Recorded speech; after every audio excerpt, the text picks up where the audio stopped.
Hello, and welcome to Season 2 of Wonderstruck. I am your host, Elizabeth Rovere. I'm a clinical psychologist, a yoga teacher, and a graduate of Harvard Divinity School. I'm really curious about our experiences of wonder and awe and how they transform us. My guest this time is William Rovere. William is a professor of religion at Syracuse University, where he serves as the department chair. His latest book, Unbridled, Studying Religion and Performance, is the most recent winner of the American Academy of Religion's Religion and the Arts Book Award. The award's jury aptly writes that William's book startles, inspires, challenges, and cajoles readers to do things differently, particularly when it comes to studying religion. A few months ago, I had the unique opportunity to participate in one of William's workshops, where a group gathered at Harvard to study embodied wisdom in a way none of us had done before. From that profound experience, I can personally confirm that William's pedagogical approach goes far beyond doing things differently. It moves the entire idea and practice of academia forward. With intimacy, curiosity, empathy, and bravery, William invites his students to connect more deeply with religion and the arts. Ultimately, his methods show us how to be more complete and complex human beings. William's gifts as an instructor, writer, and communicator are iconoclastic, powerful, compassionate, and much needed in this moment. He is truly unlike anyone I've ever met, and it is an honor to share more about his work, the risks he's taken to develop it, and how it can uplift us all.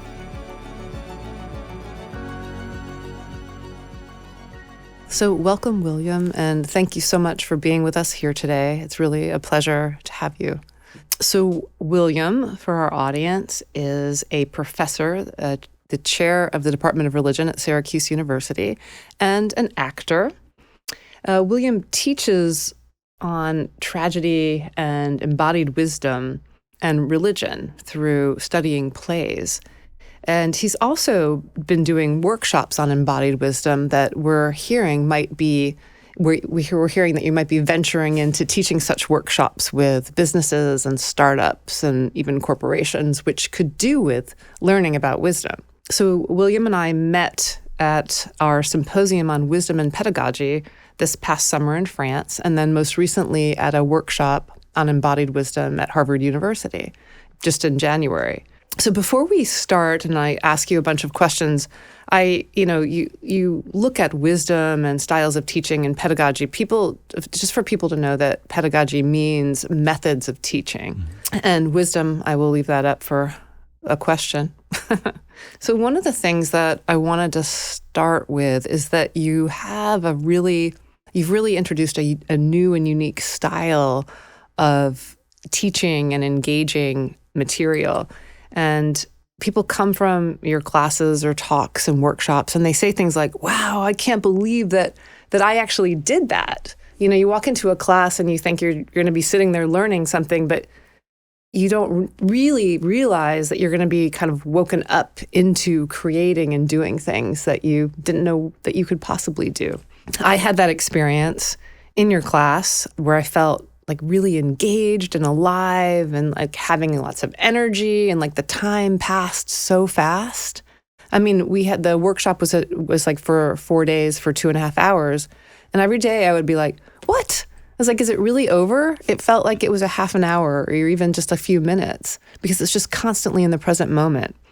I was like, what is his style of teaching? Like, what is your style of teaching? And I was like, oh, it's empowering. It's in the moment. It's like present moment pedagogy and empowerment pedagogy, and like lots of different things to describe it. So, the first question I have for you is, how do you do it? How do you do this style and asking these questions to people in the way that you teach? How did it come to be? I don't think that it happened all of a sudden. I'm sure that there was an accretion over time of my becoming a better teacher, my willingness to take risks in the classroom. But I think maybe at the heart of it is that I am a teacher because I love learning. And I show up to learn. I like to play too. And so the questions I ask are always real questions. They're not tricks. They're not questions I know the answer to. If I knew the answer, I wouldn't ask the question. And so my appeal to students or participants is genuine. I really want to know what you think. And I'm committed to knowledge making, not knowledge dissemination. And that interaction, the responsiveness to a question that generates a conversation, is an event of making knowledge right there, live in the room, together. And that, I think, is the dynamic of empowerment that you're talking about, because the students aren't receptacles. They're agents. They're makers. And at the end of a conversation or a game or an event, we can turn around and say, we made something together. We generated this set of ideas, and they came from us. And that is incredibly empowering. Absolutely. It's very empowering. I mean, it's one of the things that I've experienced in your workshop, and I see it with the other students too, is that people really feel like, you want to hear what they have to say. Like, you care about their ideas. It's not so much of like, okay, let me teach you something and then can you tell me what I told you so that I can give you a good grade? It's nothing like that. It's really this collaborative process that you put people in a situation like they're in the material. They're learning about it, but they're in it. And then somehow the knowledge is coming up through, intuition or this embodied learning that we will talk about more. And then it becomes shared. And I think then other people are like, I didn't know that I knew that, right? I didn't know that I knew that. Like, ideas start coalescing from their experience in the moment and from yours too. And that's a really exciting, I think, I sometimes think it's like an old contemplative way, but that is very new in teaching today. But that it's exciting. People want to learn. I mean, you're wanting to learn is infectious. People get into it and want to do it as well. Actually, it's kind of a little bit of a tangent, but I have to ask you about it. I read your wonderful book, Unbridled, that it just won an award from the American Academy of Religions, Arts and Religion Division. And in the acknowledgments, you say that you had dinner with someone called Katie, and that the conversation that you had really transformed what you were writing about. So just as an example, it's just like that for people to understand how that happened. Is there something you could share with us about that? I'm just curious. Sure. Well, Katie is Katie Lofton, who's Dean of Humanities at Yale and a former chair of religious studies at Yale and a major scholar in her own right. Her book, Consuming Religion, is worth a read. I highly recommend it. She and I had been in conversation about what I might write. And she is co-editor of the series that the book appeared in and had said, send me whatever you come up with and let's talk about it. And eventually we had dinner in New Haven. It was quite a long dinner. And I told her what I had been working on, and I told her the shape of the book.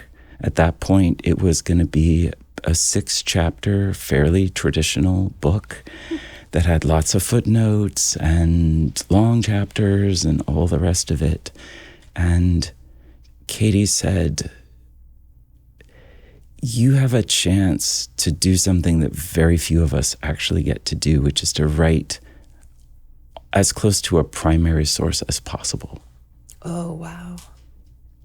And so it's not just a scholarly commentary. It's your voice and your ideas, and you should just go for it. And so I took that very seriously. And And I went away and thought about it for about 6 months. And in that time, the book went from 6 long, fairly boring chapters to 32 very short, very dramatic chapters. And it turns out that Equus, the play about which Unbridled is thinking, is the only text I cite. And so it creates a certain kind of intimacy in as much as, and I say this in the introduction, it's Equus and you and me. Yeah. And we're going on this wild ride together. Yes. And so that one dinner really gave me the encouragement to go for broke, to take a chance and see what would happen. And it worked so well.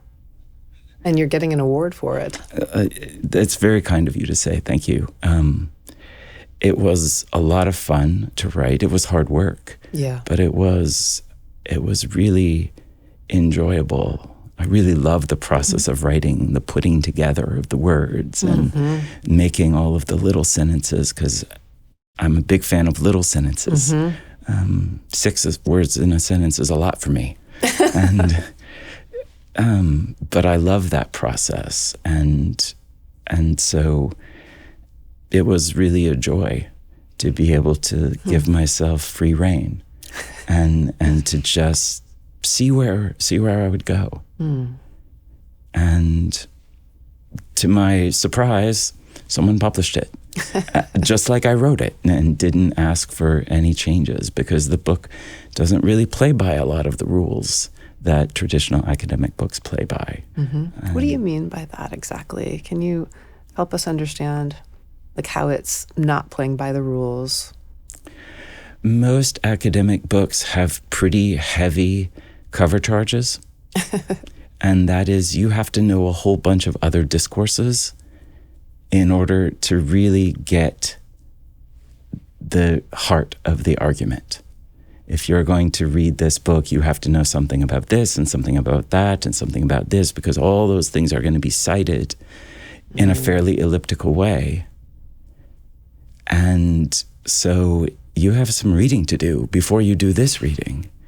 And I was really committed to the idea of writing a book that required one and only one reading. So that if you have read this play, you have everything you need to read the book. And I was also committed to writing a book that my undergraduate students could read and understand and engage with if they chose to. Because I don't want to just write for 6 people. And I think that given the challenges of higher education and given the assaults that higher education is under at this moment, I don't think we do ourselves a lot of favors by writing obtuse prose about arcane subjects. Yes. I think that accessibility is a way to demonstrate that the humanities matter. Yes. And making that as accessible to as many people as might want to read, I think is a good way forward for showing our cultural and social value. Absolutely. Absolutely. And and pushing the boundaries on doing that and how to do that and reaching a very wide audience, I think matters a lot and is so important, because I think the humanities has so much to offer. And, the study of religion and the study of tragedy, which is, what you study and talk about, is so relatable in the world today, right now. I mean, people ask these kinds of questions all the time.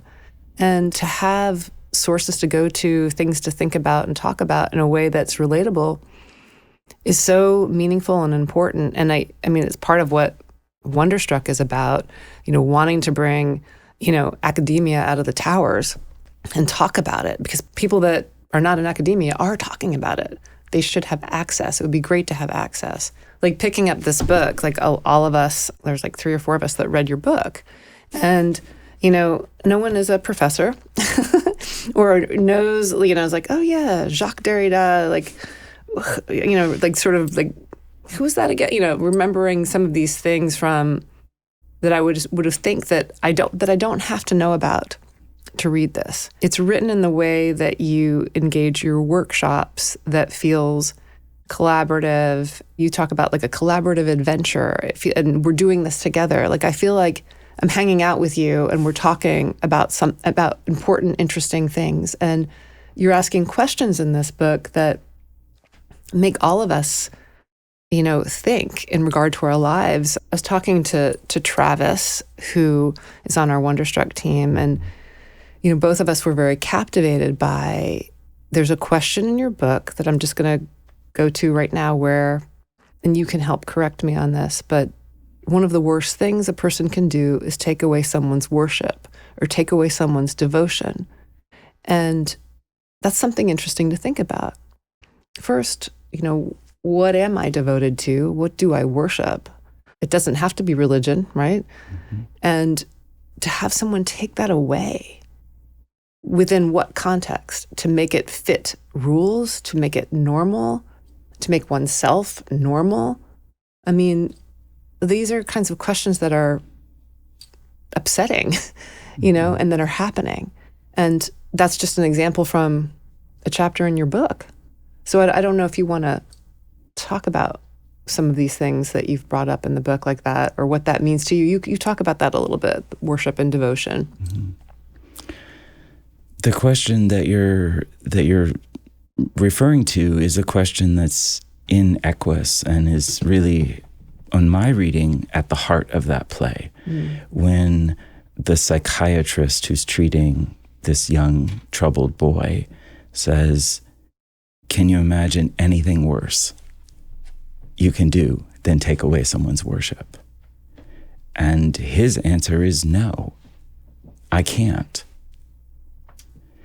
Because whatever that thing is, and whatever that worship looks like, that is the center of moral and personal gravity for that person. Mm-hmm. That is their true north. Yeah. And to take that away is to leave them rudderless, without a map or a compass. And so they have to start all over. And so I then, in the book, and you alluded to this, say, what if we changed worship to devotion? Because devotion doesn't have the same religious connotation. I could be devoted to a partner, to a cause, to my family, to all kinds of things. Mm-hmm. And that could have the same function in my life. So it's doing the work that worship might do, but it has different inflections that might be political or philosophical or erotic or familial. And that, I think, is the power of devotion. Devotion is giving yourself over to someone or something. Mm-hmm. It's an act of self-donation. Yes. And so it's the most intense kind of relationship that guides everything. And to take that away is to dehumanize someone. And that, I think, is the point of resonance in the world that we live in. We see acts of dehumanization all the time. Yeah. We could ask that question: can you imagine anything worse to do to someone than to dehumanize them, than to take away their humanity? Right. That is a question that resonates. That's a question worth asking. And that's a question that we're really called to answer. Yes. All the time, every day, individually and socially. Yeah. I mean, there's a way in which that taking that away is taking away life, dehumanizing. It's taking away a person's life. Mm-hmm. And it's grave, right? It's tragedy. Yeah. Tragedy to me isn't someone dies. or something like that. Tragedy to me is the consequence of someone stepping across a line they weren't supposed to cross, that they cannot uncross. It's a kind of transgression that you can't take back. Right. And the tragedy then is the calamity that ensues from that transgression. And as you said, we see it in various places in the world daily. And you see it, I was thinking about the characters and the tragedies that you study as examples or archetypes of these different things that we see in the world, which is why they are alive today, why it's relevant to today. It's maybe from 405 BC, but it's happening now. I want to stay in the in the tragic. I don't want to jump out of it yet, but crossing these lines that we can't uncross. What is the wisdom to be learned or gleaned from that?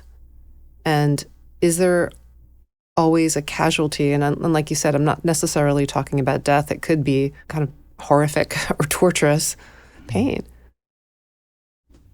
I certainly agree with you that these plays ask questions that don't have answers.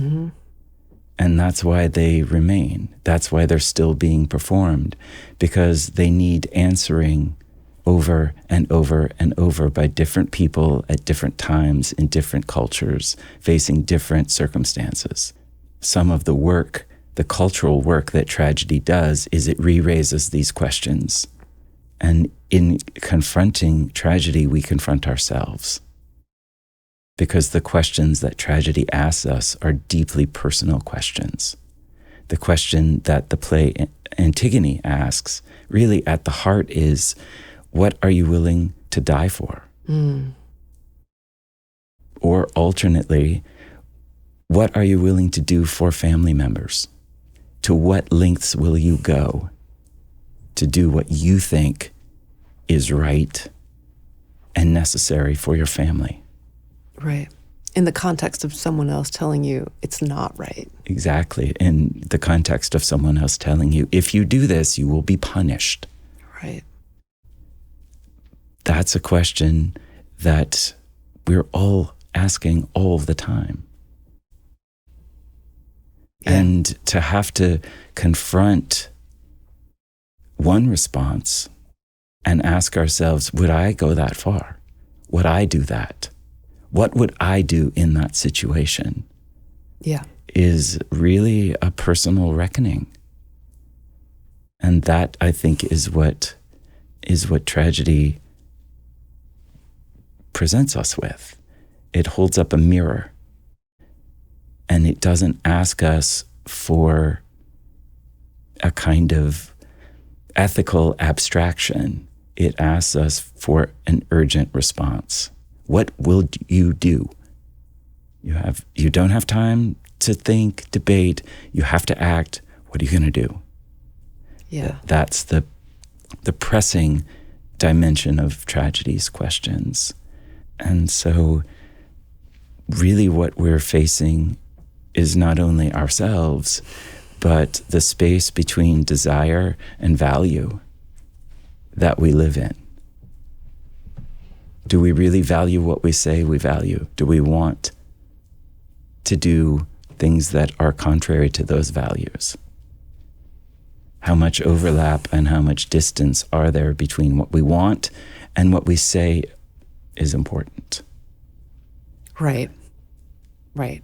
Are we doing what we say is important? Right. Are we living authentically? Are we lying to ourselves? What would we do in that moment? Yeah. As you're speaking, my mind just starts associating to different things in different contexts and images and things I've read or experienced.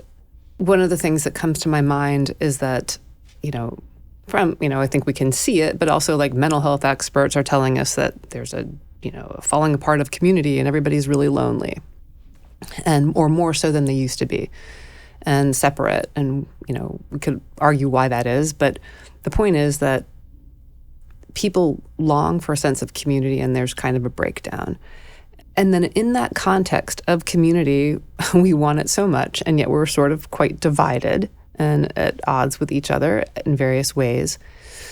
And it makes me think about things that have broken down as tragedies in the context of war, in the context of family and friends, in the context of being, a Serb or a Croat and being married, and then, oh, there's a war, and then suddenly the family turns against a family member, or someone shows up at your door that's Jewish and says, please hide me. And do you hide them? Do you shut the door? I think these are the kinds of things you're talking about. You say you want community or that we're all connected, and yet you're not going to open the door. It kind of goes back to that question that you also ask, or you've brought up before in your work. Who am I? What do I value? Who am I? Like, is that a human thing to do? Dehumanizing you by not opening the door to let you in, but I'm dehumanizing myself too, right? I mean, I don't have answers to those questions. Do you? No. There aren't answers like that. There are only responses in context. Yeah. And if they had answers, we wouldn't need to ask the questions anymore. Yeah. They don't have answers. So the question then becomes, how will you respond when you're called to act? Right. And what is the distance that is maybe similar? The distance between desire and value is also, in some ways, the distance between the I and the we. And so how much overlap is there between the community that I say I'm a part of and whose values I share and whose life I want to participate in, and the values that I perform based on acting out my individual desires. That's very well said. That's very well said. And where do you see that for one of these plays? Well, you are a mental health professional, and you mentioned mental health and as a kind of public crisis, public health crisis. So maybe the easiest play to go to is Equus, which is about a psychiatrist treating. I don't like him. A very troubled teenager. And the question he has to ask himself is, am I going to normalize this individual? Am I going to kill the thing that animates him, that makes him who he is, just because he did one thing that was contrary to our communal values? And so the psychiatrist throughout the play is trying to figure out why he did what he did. Why did this boy commit this act of violence? And he does eventually figure it out, but then he has to answer for himself. Now, what am I going to do? Am I going to take away his worship? Am I going to take away his devotion, the most meaningful relationship that he has? Am I going to normalize him with a capital N? Right. Normal God. Exactly. And that, I think, is one of the places in these texts where the question that you were asking comes up and becomes pressing. Yeah. Because to do that is to, in some ways, kill this boy. It is to sacrifice him in the play to the God called the normal. Right. And it turns out that we all worship a God called the normal. And so the play asks us about that. What are we willing to do to other people to maintain that devotion to normality? Right. What lengths are we willing to go to maintain normalcy? And who decides what normal is such a huge, important question. Because status quo is not really working out as well as we had hoped. No. And the The psychiatrist in Equus too, there's such a beautifully profound line in there where he basically says, well, I'm conflating it actually, because there's a part where the boy is like, kind of looks at the psychiatrist askew and is like, one of you galloped, like, get real. Like, come on, you're just sitting there. What do you do? What gives you life, right? Like, who are you? And then the psychiatrist is basically, I think he says it, doesn't he tell him? He's like, I envy you. I've never felt like that. Yeah, he tells his confidant. Oh, he tells the confidant he that. says, I envy that boy. Okay. He's known a passion greater than I will ever know. Right. And now you, this magistrate, are asking me to extinguish that. Extinguish is a strong word. It is. And the psychiatrist also sees, as the agent of normalcy in the play, also recognizes that the boy sees through him. Yes. And sees who he really is. Yes. And sees him for the functionary. The cog in a wheel. The cog in a wheel, the priest of normality that he is. And so, like any good priest, he will sacrifice this person. Yeah. On the altar of normality. So, but it's like that question also of like, is religion good or bad? You ask the question, is religion good or bad? There's not really an answer. And then the same thing, is psychiatry good or bad? Is psychology good or bad? And it brings me back to where we started about empowerment pedagogy, because psychotherapy, our job is to empower the person, the client, to help that person experience the full repertoire of human experience, of what it means to be human. And that doesn't mean running around as in the Bacchae and killing people, but it means having the experience of your emotions and knowing what they are so that you don't act them out and kill people. But it's about that idea of empowerment and being able to share that with other people, your experience, being alive, right? It's about wanting to be alive. That's the human experience. Yeah. And in a therapeutic context, at least in my experience, I'm not a professional like you, also the radical acceptance of all the dimensions of me. Yes. The good and the bad. Absolutely. The desires that are okay to say out loud and the desires that aren't okay to say out loud. It's the radical acceptance of all of the complexities and the contradictions of me, and allowing them all to coexist. Yeah. And that radical acceptance of self is what makes possible the acceptance of others. Exactly. Not the tolerance of others, the acceptance of others. The embrace. And that kind of acceptance is the first thing we get to in class, is creating a space in which we trust each other enough. We accept whatever it is that we're bringing into the room, and we are going to support each other in ways that makes it okay to be vulnerable and to take risks and maybe fail, because failing is a great way to learn. Yes. I had a question for you about how you create that space, and having experienced it, the creation of that space with you in the workshop. There's super fun things that you also do. Let's see. I brought some of the things from class. I think this is this the one of the first cards that you hand out? It says vulnerability, and you hand it out, right? You just put it down, and it's almost as though putting the word, it's the word of vulnerability. It's like, okay, it's there. It's in the room.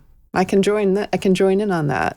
There's that kind of acceptance to it. Your openness, and there's a compassion. And as you have said, you're passionate about, you want to learn. You're in class to learn too, not just to tell us what's going on and what knowledge is. You're like, I want to learn all this too.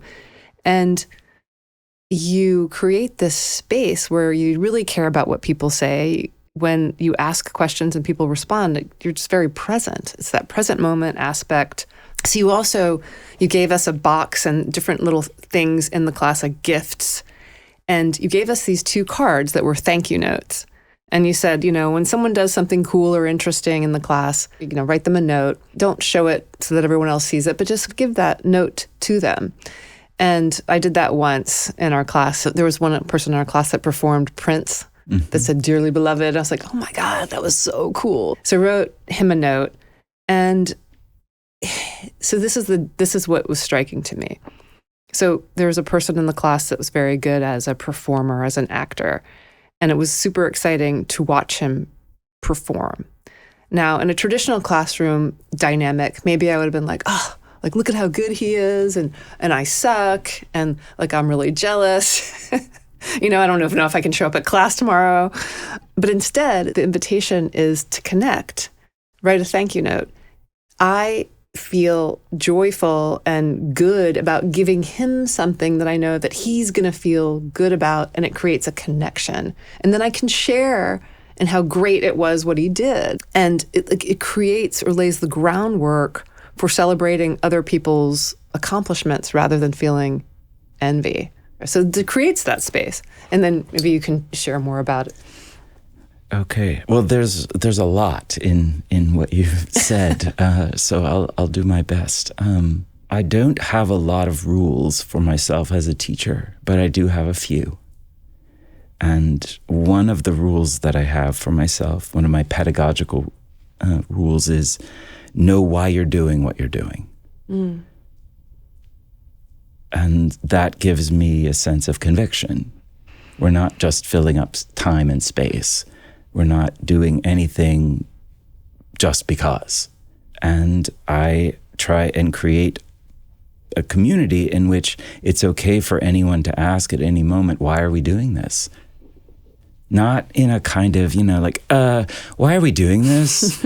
But in a genuine inquiry. And that is a fair question, and I ought to have an answer. And if I don't have an answer, then we shouldn't be doing whatever it is we're doing. The other rule that I have for myself is I never ask students to do anything that I'm not willing to do first. Mm-hmm. And the way in which I try and begin the creation of community and a space of trust is by being vulnerable first. And by letting everyone know that I'm not going to ask you to embarrass yourself in any way I wouldn't be willing to do myself. Mm. And so that flattens out the power dynamic. And it means that I'm not a judge so much as a co-participant who might have some more knowledge and is definitely running things to a certain degree, but is also open to whatever happens. Mm-hmm. Whenever people come into a learning space, I am dying to know what they think. Huh. And that's genuine. You can't fake it. Right. Because students can smell inauthenticity a mile away.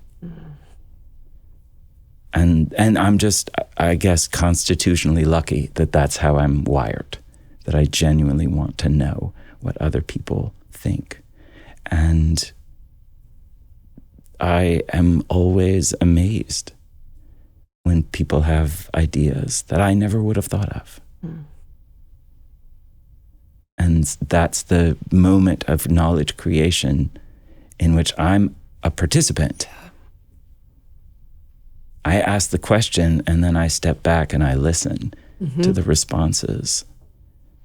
And so does everybody else. Now, the box that you're talking about that we used in the workshop, that, by the way, I had never done before. Oh, wow. That was an innovation that I tried. In lots of ways, I am a frustrated kindergarten teacher. And I mean that seriously, because in kindergarten, learning is fun. Mm. And in kindergarten, learning takes all kinds of shapes. Yeah. There's no boundaries on learning. You're always learning. You're learning relationally, you're learning substantively, You're constantly learning, and you do activities that are enjoyable. And so I try to take those lessons into my classroom. And so we use markers and glue sticks and those kinds of things. And we play with beads and scarves and balls, and because those are fun things to do. And we get all of the same learning objectives. We just do it in a slightly different way. Mm-hmm. That helps us to understand why I gave you the box, because people like to get things. Yeah. It feels nice to get a gift. And what was in the box were some tools that we were going to use in the workshop, as well as those cards. Because that sense of being seen and recognized and appreciated is so fundamental. Yes. To all of us all the time. We never outgrow that. Yes. And so just be receiving the message from someone else, I see what you did. Yeah. And it was really cool. Yeah. You don't have to make fanfare about it, but that is a way of validation for having taken a risk that can just flip a switch for someone. Mm-hmm. And suddenly now they feel valued. They know with certainty they have something worthwhile to contribute. And so the chance that they're going to keep contributing goes way up. Yes. And when they do that, then other people think, well, they did it and it seemed to go okay, so maybe I'll try. Mm-hmm. And then it's like a snowball rolling down the hill. Yeah. It gathers momentum, and pretty soon you have a community. Yeah. Like taking risks and feeling validated for their creative expressions Mm-hmm. that are, which it's just so exciting. It's really, really fun. You feel free. It is fun. That's my point. It's fun to play games. Yeah. It's fun to do silly things sometimes because there's a point to it. Mm-hmm. Yeah, that's cool that you there's a point to it. You know why you're doing it. And, it's just sort of cool and fun because it's juxtaposed with ancient Greek tragedy, right? That's hardcore. That's not it is kind of fun reading in various ways, but it's heavy reading too. There's hard stuff that goes down that's oh my God, right? Yes. And then it's you're playing with it, right? You're in it, and then you're out of it, and then you're in it. And it's cool. Well, just stewing in it isn't healthy. Right. And you can only really confront the horror of some of these plays for so long. Right. And confronting that is necessary. Yes. But just, planting yourself in front of it and staring at it and staring at it and staring at it is not a good idea. So there's a dynamic that we try to create in pedagogical situations where we can encounter this and then think about it in other ways. Mm-hmm. Think about it from other perspectives. Yeah. And we can try and put ourselves in those characters' situations or understand their situations and their motivations and their actions by playing a game or doing an activity that would do exactly the same cognitively as asking people to write an essay. It's the same skill set. Interesting. It just doesn't look like that. Right. One of the activities that we did is we traced the dynamics of relationality, the set of relationships among characters in the play by using our bodies and a bunch of scarves. Right. And so we created these tableaux vivants that were remarkably creative. And so we had bodies back to back. We had people using scarves as blindfolds or as handcuffs. Some people had scarves tied around their legs. Mm-hmm. Some people were tied to each other. Mm-hmm. I could have asked everyone to go home and write an essay about the relational dynamics in the play and the ways in which that contributes to the tragic outcome. Mm-hmm. Right.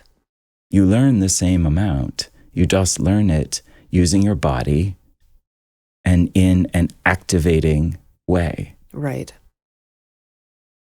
And in looking at other groups' tableau vivant and interpreting what they're doing is actually doing exactly the kind of interpretive work that you would do in any class. Oh my gosh. And so much more fun, I think.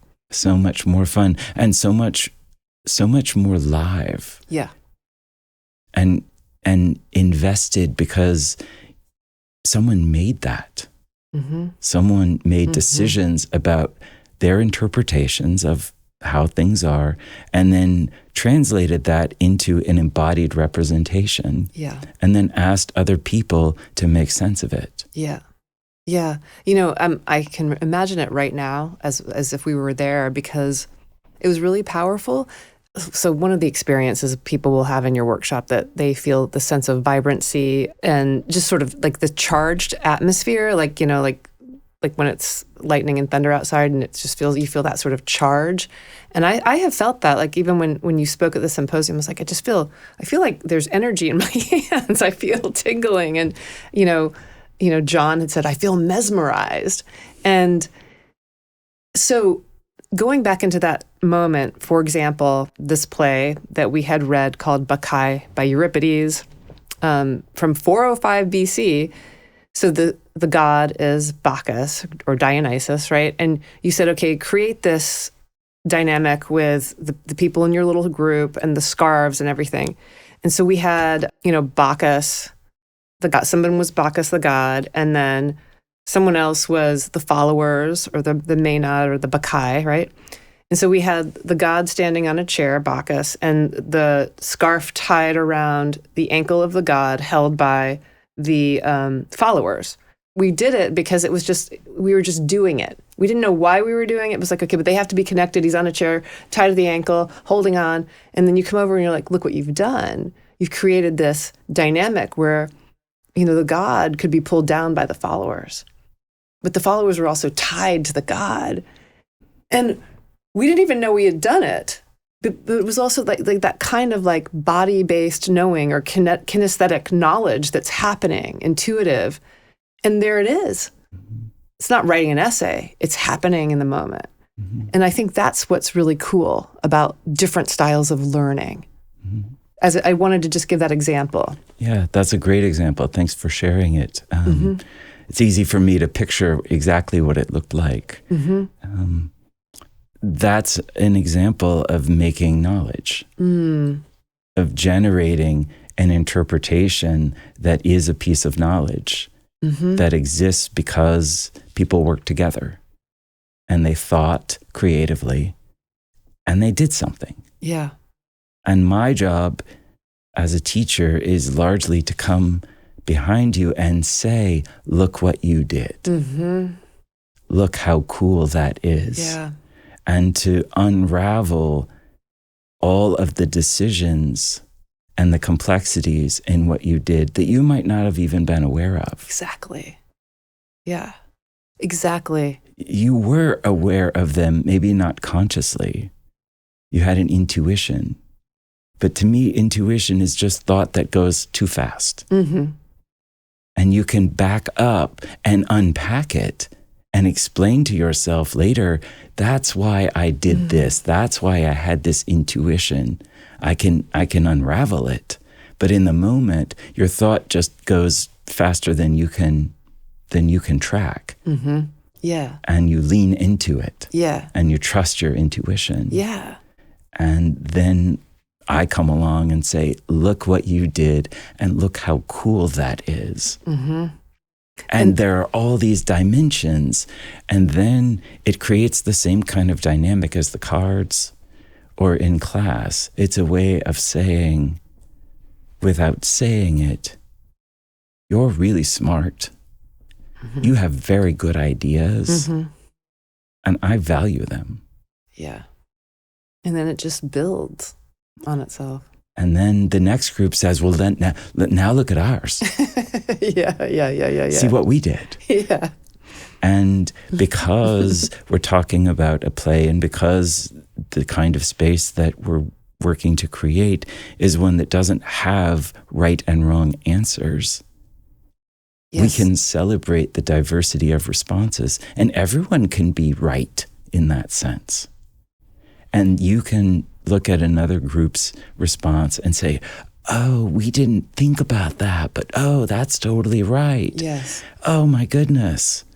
And then that makes you maybe rethink what you did, not as wrong, but just, oh, here's what we did that isn't what they did. Mm-hmm. And they did that. Mm-hmm. Oh, so they must have thought this. And then you're doing the work that I do. You're unpacking their sets of decisions and giving and creating a feedback loop with them.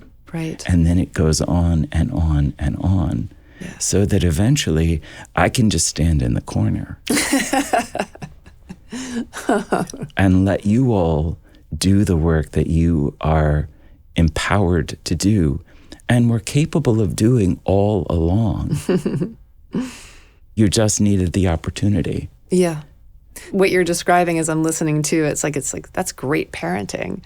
You know, it's like it's just like looking at your child or kindergarten teaching, right?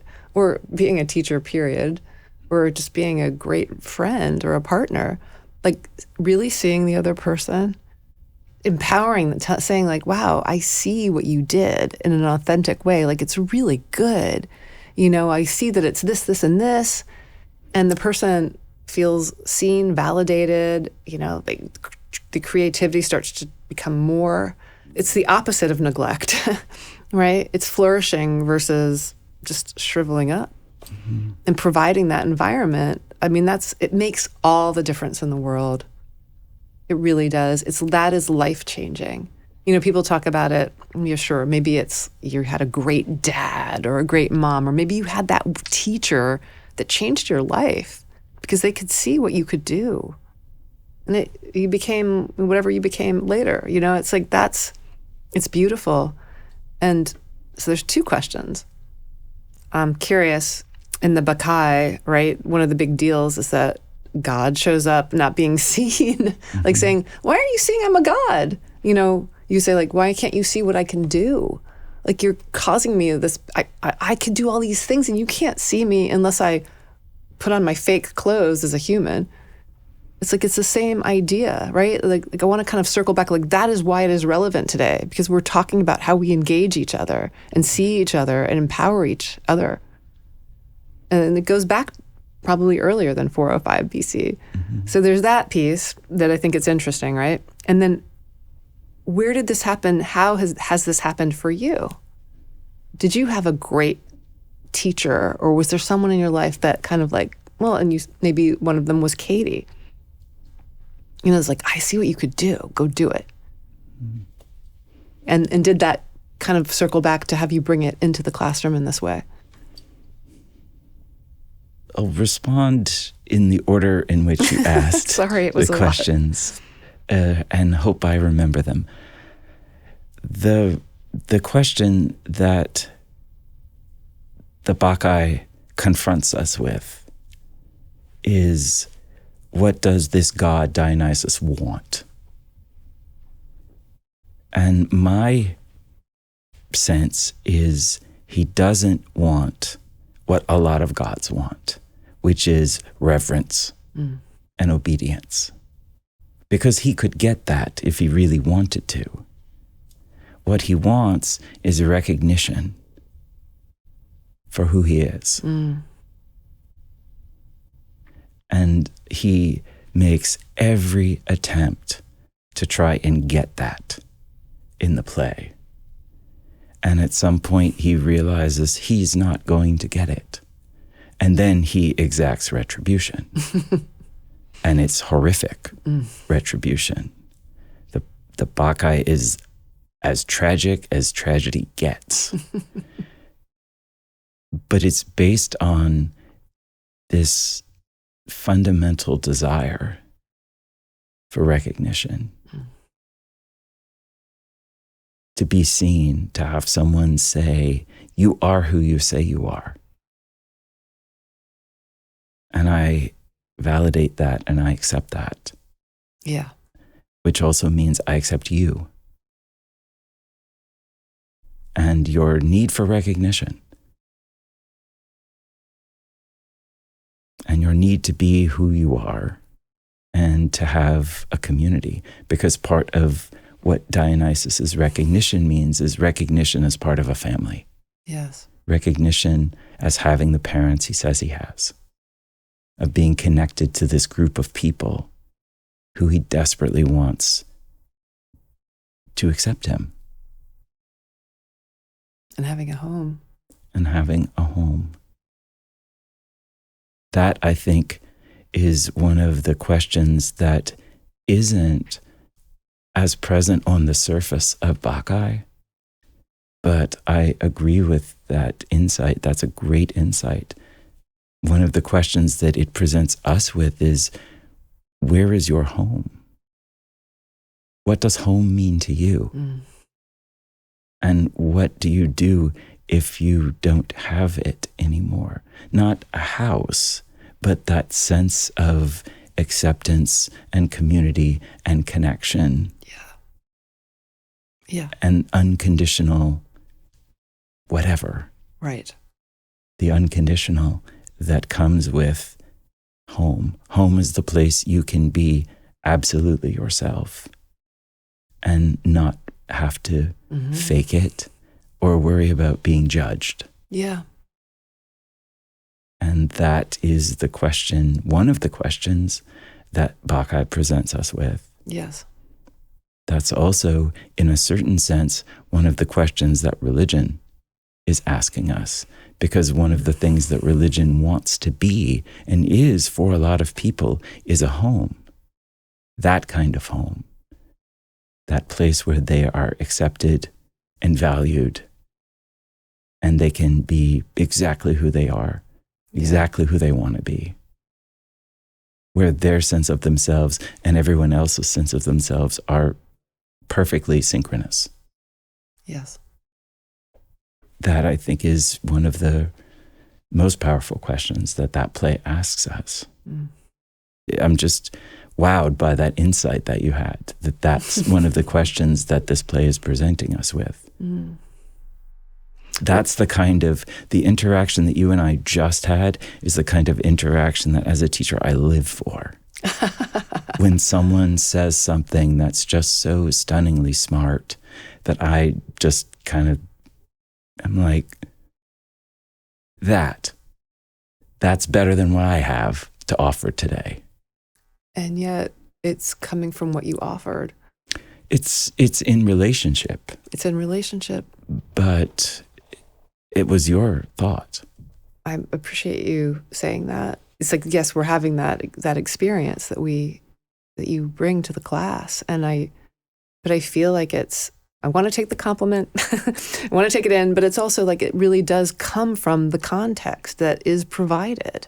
And I think that is what is so profoundly powerful. This whole point of the experience of being seen, and psychology, we talk about the gaze, how important the gaze is so powerful. And I know the gaze can go awry, right? Like in Equus, the negative direction, but like being seen allows for things to open and unexpected things to happen that you talk about in your work.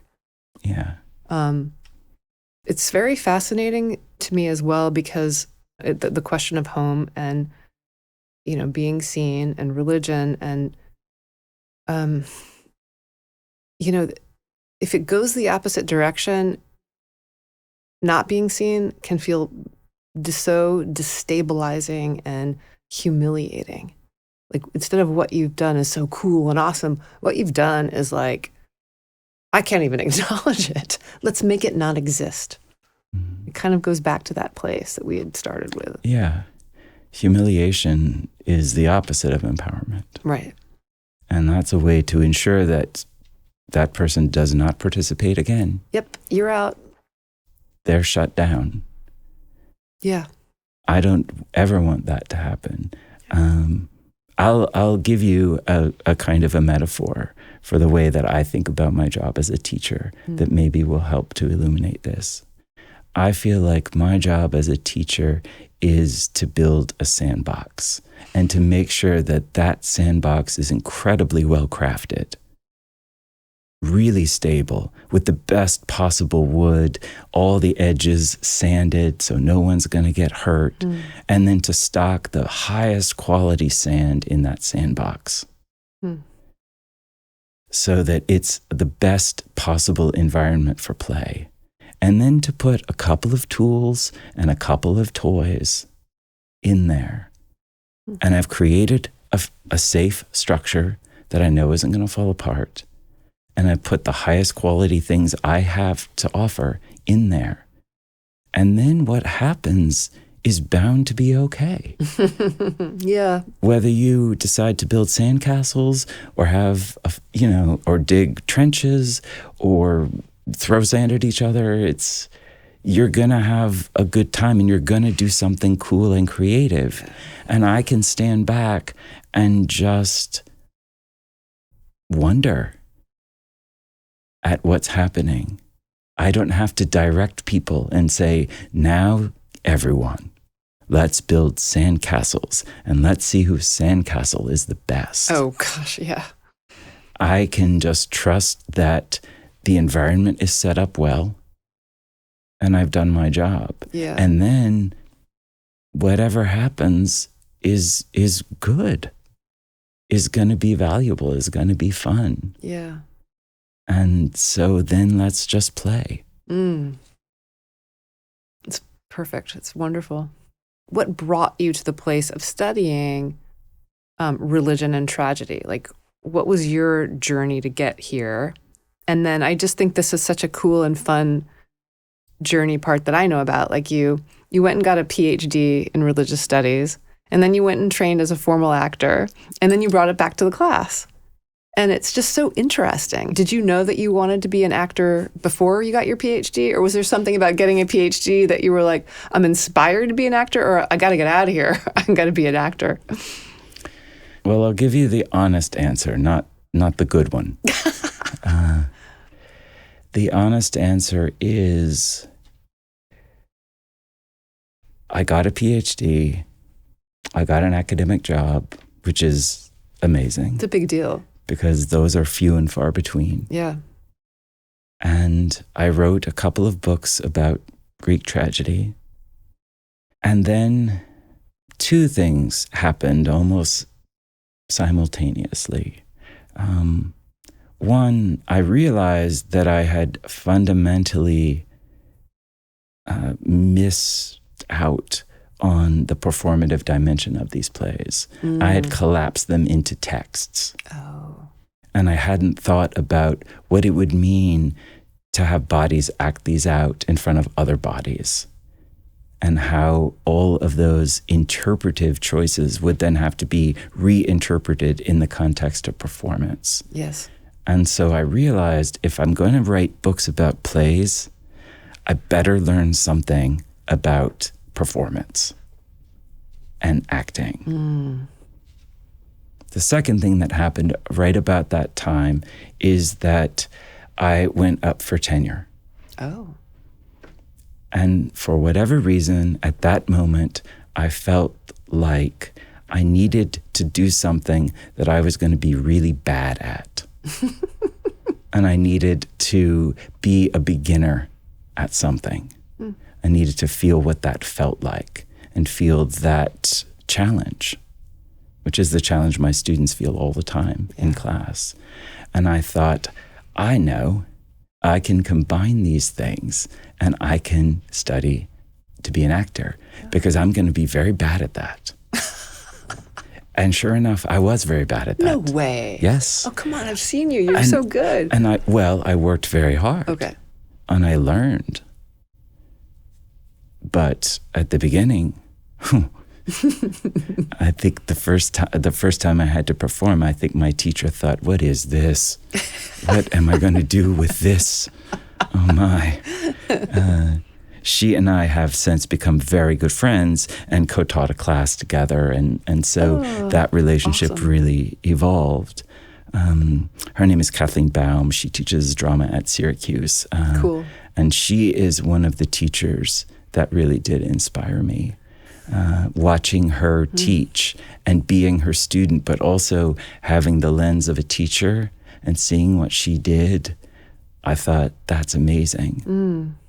And I want some of that. There were lots of teachers along the way, and I won't name them all, but they know who they are. So if you're listening to this podcast, insert your name here. If you're one of those teachers.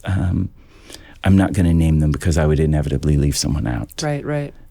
But yes, I was incredibly gifted to have amazing teachers along the way who believed in me, who saw something that I didn't see, and then managed to do the thing of, look what you did. Yes.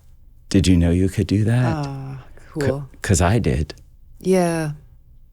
And that is incredibly empowering. So I know exactly what that feels like. And I want to generate that experience for my students as often as possible, because that is the moment when all the pieces fall into place. And all of a sudden, I think, I have something to contribute.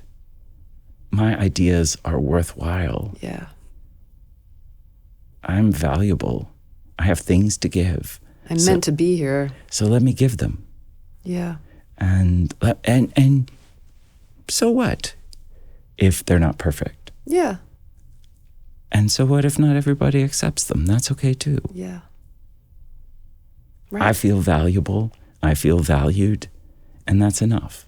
It's like when I feel valued or valuable, I'm okay if you don't accept it. You don't have to like it. It's okay. Yeah. I still like you. You're all right. Yeah. You know?